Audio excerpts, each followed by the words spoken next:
I want to reframe the discussion back to where I think it was intended to be. And that is one form of discrimination more tolerable than the other?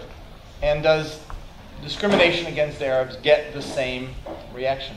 I think Ralph intended correctly by framing it as anti-Semitism to say that if we call them both anti-Semitism, it would make a contribution to lessening the one.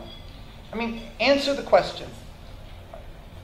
Could Herman Cain have stayed in the presidential debate for more than 5 minutes if he had said the same thing about any other group of people?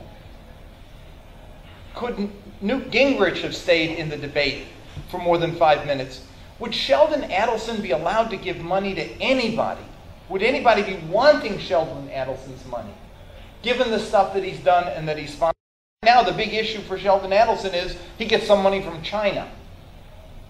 It has nothing to do with the fact that he funded and sent free to people's homes 2 of the most horrendous propaganda films preaching hatred about Islam that you could imagine. I mean, some people got physically nauseous watching these, Arabs who saw them. They were so hurt by them.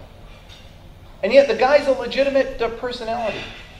And Josef, I mean, I have to say that when you say that the universities can't be trusted because there's foreign money and that it's Arab, that's exactly the point.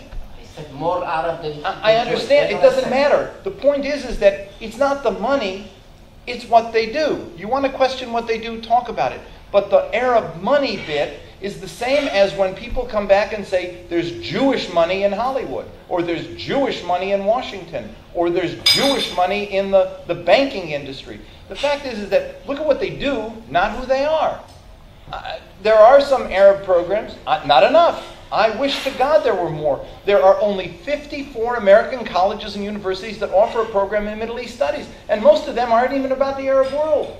Less kids take Arabic every year in American schools than take ancient Greek. Nothing against the ancient Greeks, nice people. Some of my best friends. But the fact is that people aren't studying because the programs aren't there. And when we try to start an Arab studies program, Daniel Pipes comes along and drums it out of business. The one school that was going to be bilingual in New York, they shut it down, called it the Madrasa Comes to New York. I mean, let's get real here. This is a problem, and we don't address it. And until we address it with the same forcefulness that we address discrimination against Jews, it's not going to go away, or against any community. It is not this versus that, it's this and that, and both are repulsive and repugnant and despicable, and both should be ended. It's not either or. It's both. On the issue of the word itself, you know what the word poppycock means? It means loose stool. But that's not how we use it. Semitism is a bad term because, frankly, there were no races. There are no races. There's not a Hamitic race or a Caucasian race. People use the word, though. They used it to describe Arabs and Jews. If you're anti-one or anti the other, you're anti-Semitic. I mean, leave it alone. That's just what it is. Thank you. Okay, well, then we can talk about poppycock. Which is what that was. I agree on that. There's much I agree with here. I think we need to do a much more effective job of combating anti-Arab discrimination. I'm going to talk about one thing that we disagree with, but because I've been given a couple minutes to rebut what's been said, I feel a little bit uncomfortable about the fact that I don't want anyone to think that what I'm not rebutting I necessarily agree with. There have been a lot of aspersions directed at individuals from the room who probably could do a more effective job of defending themselves than I will do. What I would like to do, instead of addressing what this individual said or did or wrote or didn't write, is to talk about the question of how we can do the best job of combating every form of discrimination. I've heard some strong arguments for why we should use words in different ways. After all, why is it that any one group should have a monopoly on this term or that term? And I think that that has a lot of resonance with many people. And the fact is that the term anti-Semitism is not all that popular even with Jewish organizations. I mean, I would say that if you took a poll of anti-Semitism scholars, certainly if you included the hyphen in anti-Semitism and you asked, do you want to use this term to describe animus against Jewish people, they would say no, it's not a good term. It's not a good term for lots of different reasons. One reason it's not a good term is that it was developed and disseminated and popularized by people who called themselves anti-Semites. It was a term that was developed specifically as a means of propaganda for a particular political movement that was adverse to Jews in Germany. It's a terrible word with a terrible history, and it would be nice to get rid of it. But I'd like to first get rid of the phenomenon that it describes. People want to use a different word for hatred that's aimed only at Jews. They say, well, let's just say if it's against Jews, we'll call it Judeophobia. And that's fine, but it assumes that we're talking about a phobia. And that brings in all sorts of psychological dimensions. They say, well, okay, if it's just Jews, let's say Jew hatred. Well, that might be okay. That's an older term. But if we're talking about animus, it's not always specifically hatred. Anti-Semitism is really not a good word for any particular group, but it is a term in multiple languages which has a history and acceptance and a common usage. And I think it's awkward to try and go back. And then the question is, well, what is gained and what is lost if we try to lump in multiple groups together? After all, some will say the issue is not hatred against one particular group, it's against hatred of the other. It's against ethnic prejudice or racism per se. And shouldn't we be against that? Shouldn't we define ourselves as being people who are opposed to any form of bigotry? And I would say yes. Let's define ourselves as people who are against hate, bigotry, and discrimination first and foremost. But we also have to acknowledge that there are some distinctive aspects of the hatred or the discrimination or the bias that different groups face. If you are disabled, if you are African American, if you are a woman, if you are Hispanic, you may face common forms of disadvantage, but you also have distinctive forms of discrimination that you face. And it makes sense if we are going to combat these problems that we understand them. And if we need to understand them, that means looking at the history. Now, the history of anti-Arab discrimination and anti-Jewish discrimination does have some similarities, and I think Mr. Shaheen spoke well about that, and I also think Mr. Zogby had some persuasive comments. But there are also differences. There are differences, for instance, based on the peculiar demonization which Jews face under Christianity, and the specific relationship between Jews and Christians during certain historical periods. There are also distinctive aspects of anti-Arab discrimination in a post-9/11 context, especially for those Arabs who are Muslim or who are perceived as being Muslim. So there are distinctive aspects of anti-Semitism and of other sorts of discrimination that need to be recognized. While I entirely join the notion that we need to fight all sorts of bigotry, I think it's important that we don't act as if we've solved once and for all any of these sorts of discrimination, because we absolutely haven't.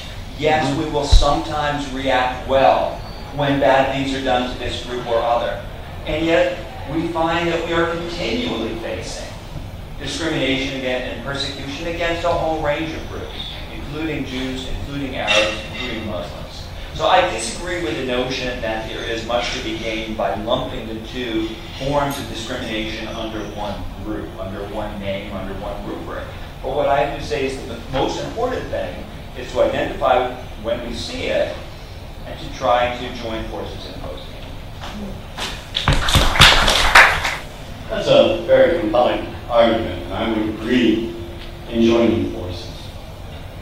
But I must say that this new anti-Semitism, it's new.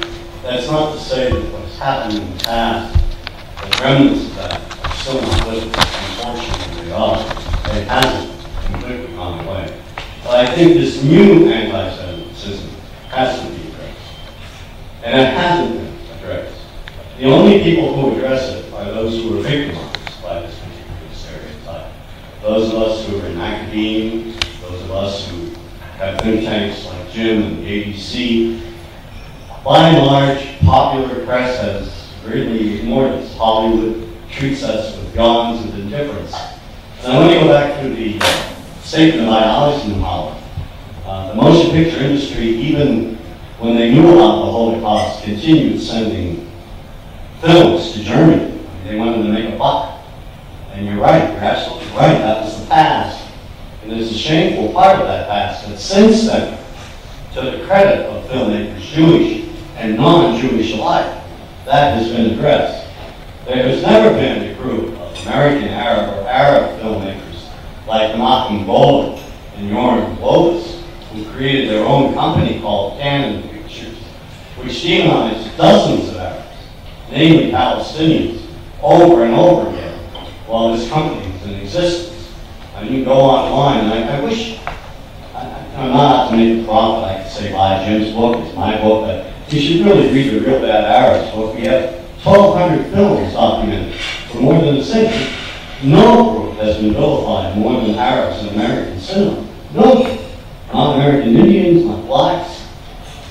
And I think we must recognize that and bring that to the forefront so that the empathy and action can be taken based on that reality.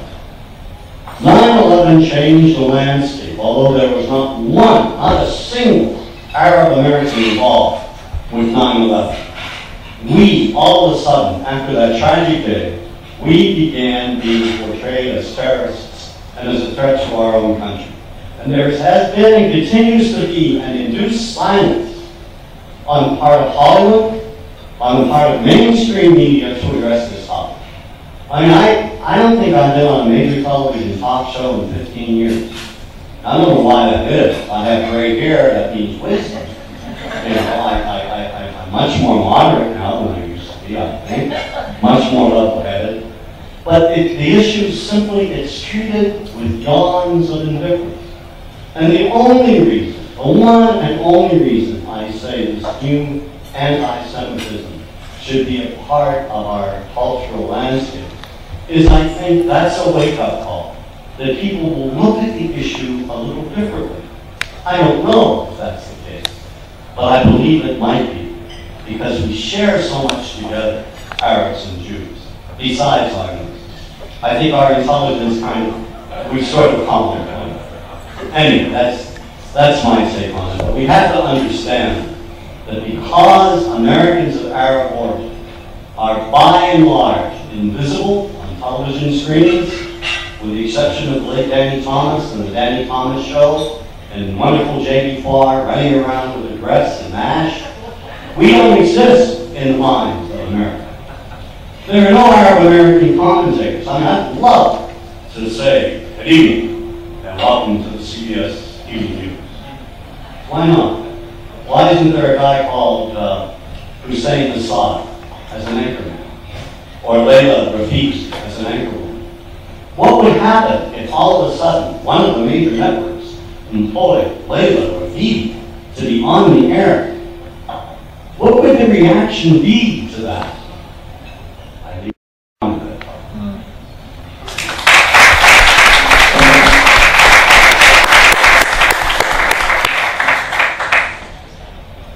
I think practical suggestion to Jack. Let's establish the South Carolina Forum Against Bigotry. I'm with you 100%. I was sitting there having coffee. We were often lunch. I said I don't eat before I talk, and Jack said, "Oh, when we started the first coalition about that." But look, I told you the stories about what happens to me in South Carolina when you meet the doctor that you go to as your general practitioner, and he tells you, "Where is this strange accent from?" I am from Israel. Oh, Israel! I love Israel. The electronic stuff, the electric cars. I don't like the New York and Philadelphia Jews. And he went on and on and on. And then you ask the attorney whatever, and he tells you, "Where do you live?" And we said, "Whatever." And my wife said, "We would love to move to Lexington, it's a neighborhood there." And he will tell you, "Oh, his name's like yours, he will not be welcome there." And this is just a few months ago. So, I mean, you know, and when I went to Irvine, California 6 years ago, and the violence against me preceded the one against our ambassador, later on, Michael Oren. So, first time I was almost lynched. The second time when I went there were 16 police cars around campus to protect me. I said to the police, look, I know that I'm important, but that important? You waste your public money, sir. You don't know how many threats were on your life coming to, that's a true story. So we all have these stories, but then at the end of the day, we need to get back to some facts that were not even mentioned yet. You do every year there are reports about the level of bigotry in America.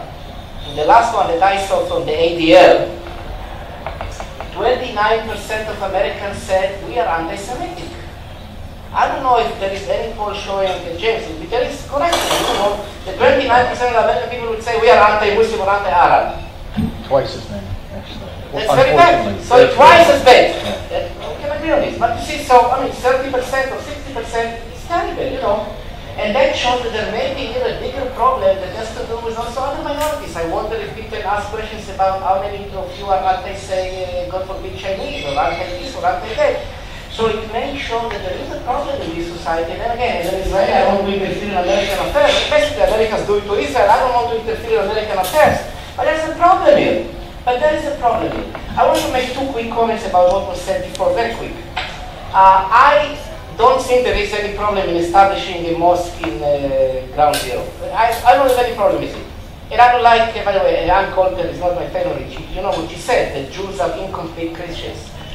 Or rather, that Christians are complete Jews. So there's no sympathy here from me to people like that. But when you look at the debate on the mosque in Ground Zero, you see what I told you before, and what I said about the ignorance. How was called the project to establish the mosque? How many of you know what was the name of the project? The name was Project Cordoba. What is Project Cordoba? Cordoba was the capital of the Islamic Empire of Spain. Again, no reason not to establish a mosque in New York. But then you go back to some of the recordings of Bin Laden before he was sent to heaven. And he said, we are going to go back to Cordoba to re-establish the Muslim empire. This is a fact. So, even that should not rule out establishing the mosque in New York, even that. But if you know, and I don't know if Ann Coulter knew it, or Pamela Geller for that matter, but if you know that this was the name of the project, you have a better idea of analyzing what is happening here because you know more about the history of the Middle East and what could be the implications. Again, as I said, this is not a reason to rule out the establishment of the mosque there. This is not a reason. But you should know more to get a better context. And context is all that matters sometimes. When we have a better context, we can come to better decisions on the basis of better information. A very quick correction to the comment you made about the Arab money novel.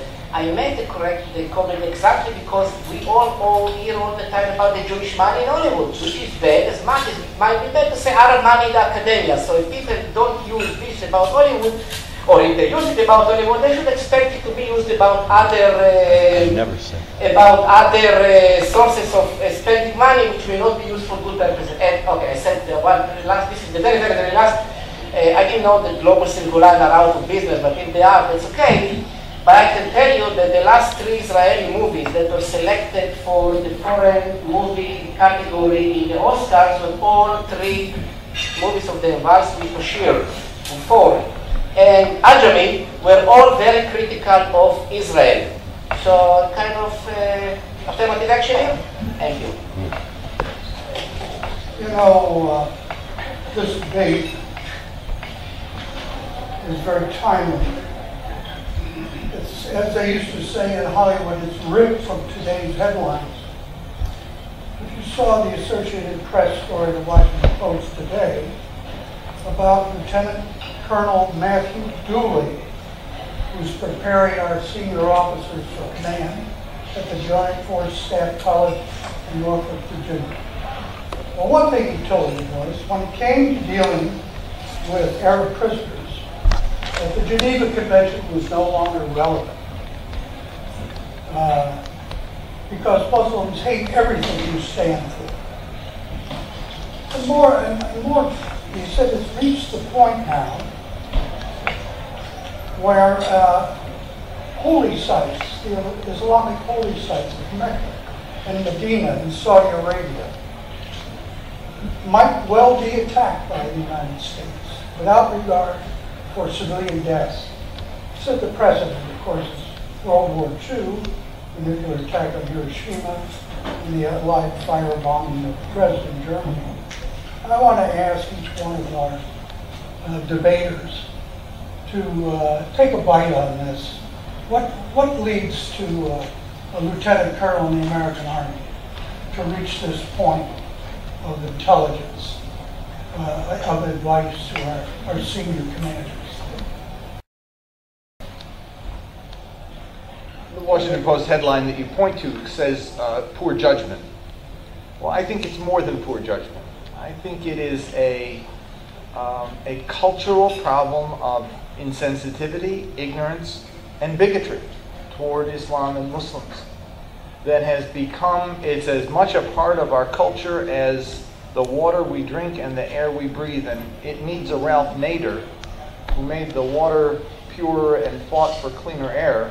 We need the same kind of Ralph Nader in the culture that we teach and the education that goes to our kids and to our military. Look, we've been fighting this fight with the Pentagon and with the Defense Department, with the Defense Department generally, rather, with the FBI and with local police departments.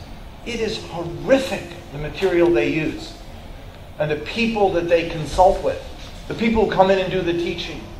And what troubles me, and the reason I wrote the book Arab Voices in the first place, was because since the end of Vietnam, we've sent more money, sent more weapons, sent more troops, fought more wars, lost more lives in the Middle East than anywhere else in the world. And we do not have a clue about the people we're engaging. And in fact, our kids come back from there all too often bigots because of the fact that they've seen them through the prism of this false information that they get. They used Raphael Bataille's book in teaching about the Arab mind to our military. Seymour Hersh, writing in the New Yorker, said, there is a straight line from Raphael Bataille to Abu Ghraib. He taught two things in his book. One is that there are these innate cultural and genetic, almost, dispositions of Arabs. Number one, they're preoccupied with sex. He hasn't been to Washington recently, but anyway. And the other thing he taught was that Arabs do not like to be humiliated. I mean, preoccupied with sex and don't like to be humiliated, that's like most of humanity, actually. And if you think about it, what was done to the prisoners at Abu Ghraib, could you think of a race or ethnicity or religion of any group of people that would not be humiliated and shamed and degraded into possibly confessing to crimes they didn't commit if they were treated in that way? But Bataille taught this, and our guys learned it. And you know, it's like you put a dirty goldfish in a well goldfish in a dirty bowl, he comes out sick. And so the problem here is that you've got people who've gone through this process, and they learn, and then they become the teachers. And then they produce new students, and they go back to the same textbook. Raphael Bataille's book, and published in the 1950s, has been reissued every couple of years by the military. The last one with an introduction by a colonel, and is used in military training programs. And so Dooley doesn't surprise me. He comes out of the school of this garbage, and he's a teacher of it because that's what he learned. And it's tragic, and it's wrong, and it wouldn't happen and be accepted by any other group of people. That's the point. Marcus.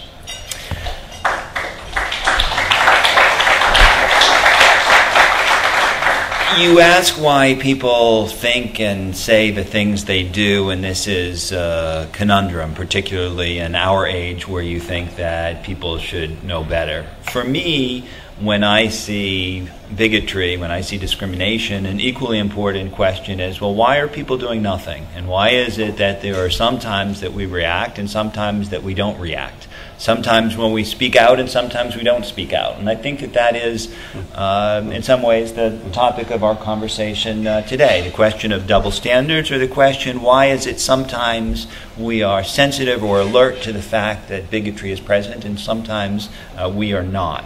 Now, just a moment ago in rebuttal, Mr. Shaheen made a statement that I will either strongly agree with or strongly disagree with, depending how he meant it.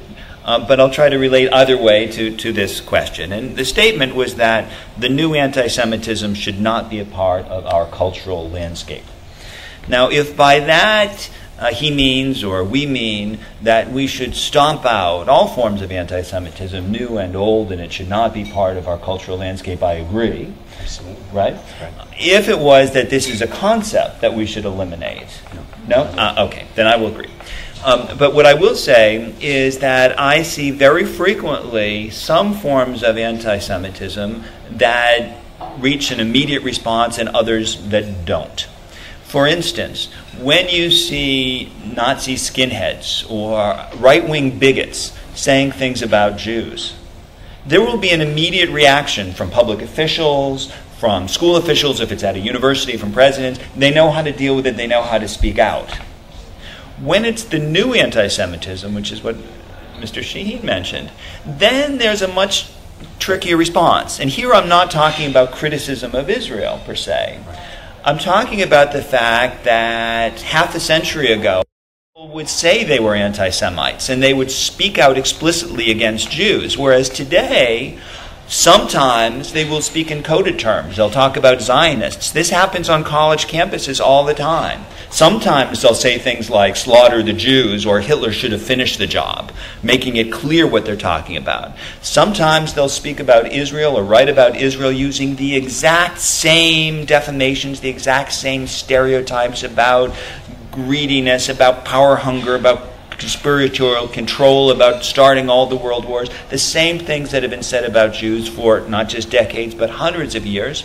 And then there isn't always a reaction. Sometimes there's a befuddlement. What do we do about that? Maybe it's just political.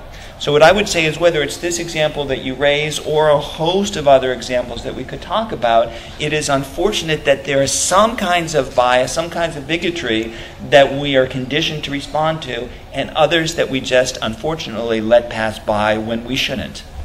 Yeah, I think that's very well spoken, and I would agree 100%.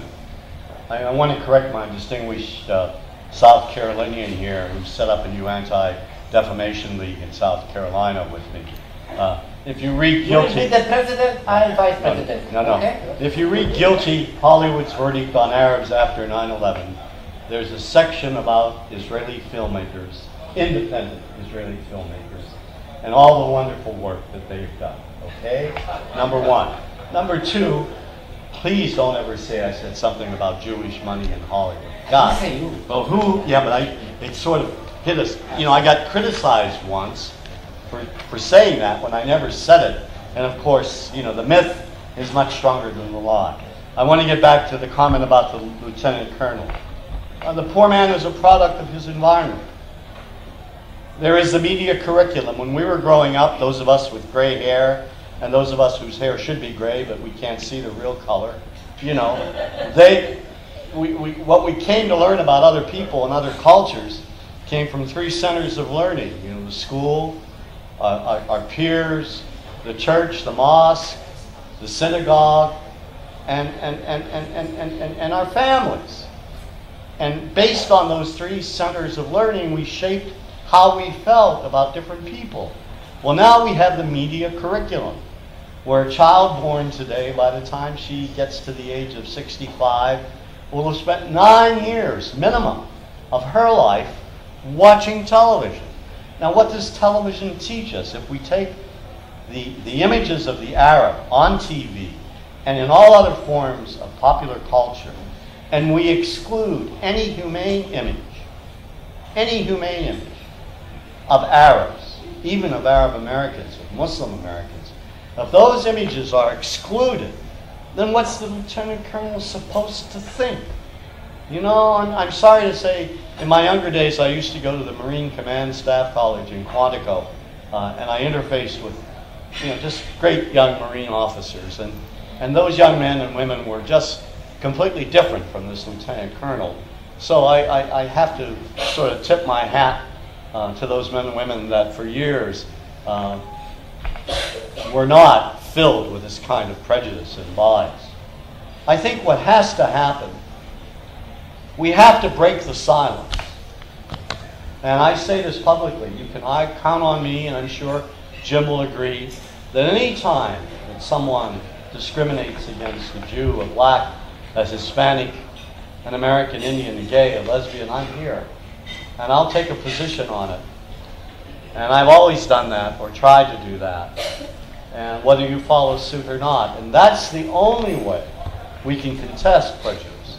That's the only way we can be effective. And I would sincerely hope that we have too much in common. We really do. I mean, put politics aside. You know, let that rest. As Americans, we can resolve this problem. The only is how can we best go about doing it? Well, so that's what I told you. We'll establish the forum. You'll be the president, don't worry. I don't want to. Since I'm not American, I don't want to give adjectives attached to the name of this lieutenant colonel, but the word idiotic was not used, I would say. But look, you remember the scene, the movie, The Sword of Constantine? It was about the Air Force Academy somewhere in Colorado where evangelical Christians propagated anti-Semitic stuff, and a Jewish father by the name of Weinstein, I believe, established counter-campaign. So that happens. I mean, and again, I don't want to compare this and that, but it happens. And I will say something that will surprise some of you.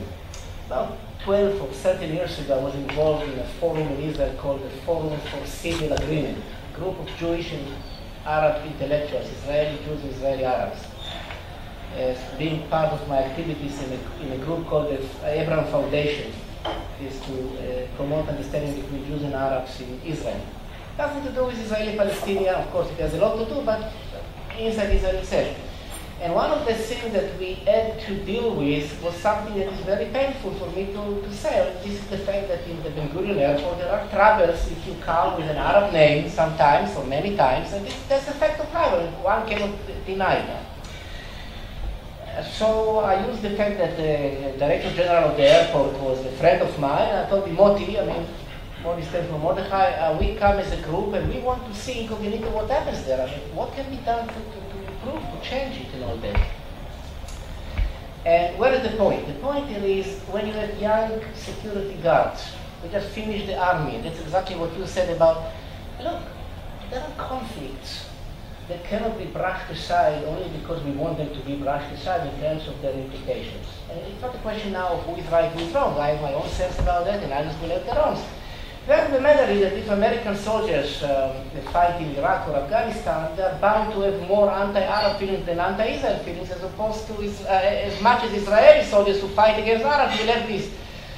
But in order to be more optimistic, I will ask you to watch a film that is called Don't Mess with the Zohan. Anyone watch this movie? Adam Sandler, the Superman Israeli anti-terror fighter, in the end is married to a Palestinian girl, and the fact of the matter is that they managed to bring in a gang of Palestinian anti-Israeli stuff in New York and a gang of Israeli anti-Palestinians, and they make peace with each other. So that shows that we can also see this kind of stuff, even though it comes from people with a military background. So I would like, therefore, to be a little bit more optimistic on this one. I want to make just one last comment on this. Look, any prejudice against Arabs on behalf of their ethnicity and religion is, for me, terrible, even if I completely agree with Ken Marcus that you don't have to lump it under the title of anti-Semitism. It's well known that anti-Semitism is reserved to Jews only, and it's terrible. And maybe, just maybe, and I really am looking for something that will even come out in the Q&A session that will enable us to sum up all this with a practical idea as to how the four of us join forces in combating this type of bigotry, which is bad, which is terrible, which is reprehensible, and those of us who suffer from it can appreciate others who suffer from it.